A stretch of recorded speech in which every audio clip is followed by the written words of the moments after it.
रहस्यमय तालाब और समझदारी की जीत। गांव के किनारे एक घना और शांत जंगल था।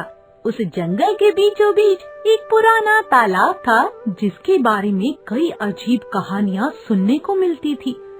गांव के लोग कहते थे कि उस तालाब के पास जाने वाले को अक्सर कोई रहस्यमय आवाज सुनाई देती है।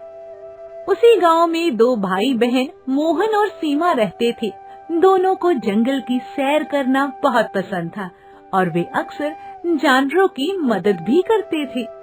एक दिन दोनों ने तय किया कि आज वे जंगल के उस पुराने तालाब तक जाकर देखेंगे कि वहाँ सच में क्या रहस्य छिपा है। जब वे जंगल के अंदर पहुँचे तो उन्हें एक खरगोश घबराया हुआ इधर उधर भागता दिखाई दिया। उसके कान खड़े थे और वे बार बार पीछे मुड़कर देख रहा था, जैसे कोई उसका पीछा कर रहा हो। मोहन ने धीरे से उसे पुकारा, खरगोश भाई, तुम इतने डरे हुए क्यों हो? क्या जंगल में कुछ हुआ है? खरगोश थोड़ा संभल कर बोला, हाँ मोहन, कई दिनों से तालाब के पास अजीब अजीब आवाजें आती है। कल रात मैंने वहाँ किसी को छिपकर घूमते देखा था। इतना सुनकर सीमा की जिज्ञासा और बढ़ गई। उसने इधर उधर देखा और धीरे से कहा, क्या तुम्हें पता है वहाँ कौन हो सकता है? हमें सच्चाई जरूर पता लगानी चाहिए। खरगोश ने थोड़ा डरते हुए जवाब दिया, मुझे लगता है कि ये सब उस चालाक लोमड़ी का काम हो सकता है। वे सबको डराकर अपना फायदा उठाती है। तभी पास के घास में से हल्की सी सरसराहट हुई। मोहन और सीमा चौंक गए। धीरे धीरे एक लंबा सांप बाहर आया और पेड़ के पास कुंडली मारकर बैठ गया। सांप ने शांत आवाज में कहा, तुम लोग सही सोच रहे हो। मैंने भी कई रातों से तालाब के पास किसी को छिपकर घूमते देखा है। मोहन थोड़ा सतर्क होकर बोला, क्या तुमने साफ साफ देखा है कि वहाँ कौन था? सांप ने धीरे से कहा, मुझे यकीन तो नहीं, पर हाँ, शक जरूर है कि वहाँ लोमड़ी ही है।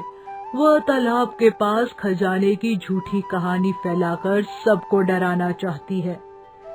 इतने में दूर झाड़ियों से चालाक लोमड़ी बाहर आई। उसकी आंखों में अजीब सी चमक थी।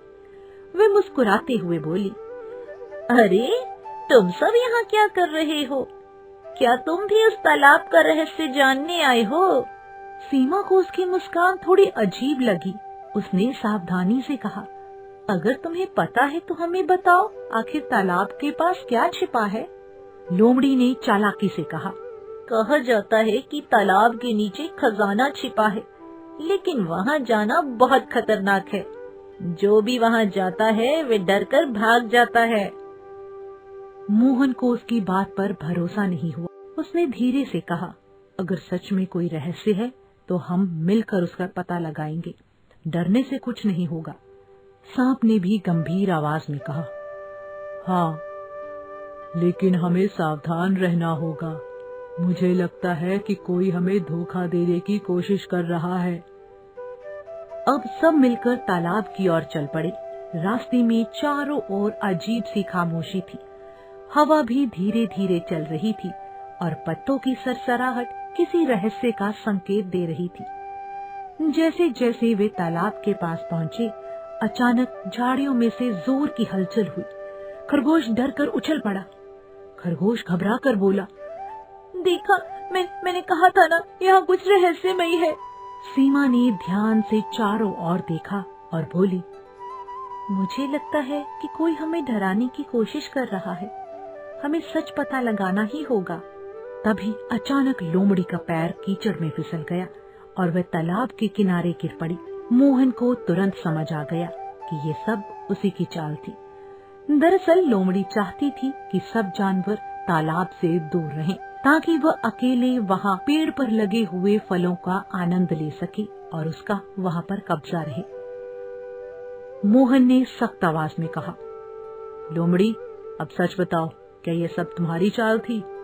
लोमड़ी शर्म से सर झुकाकर बोली, हाँ, मैंने ही सबको डराने के लिए आवाजें निकाली थी, ताकि कोई यहाँ न आए। सांप ने फुफकारते हुए कहा, धोखा और लालच कभी ज्यादा देर तक नहीं चलते। आज तुम्हारी चाल सबके सामने आ गई। ये सुनकर लोमड़ी को अपनी गलती का एहसास हुआ।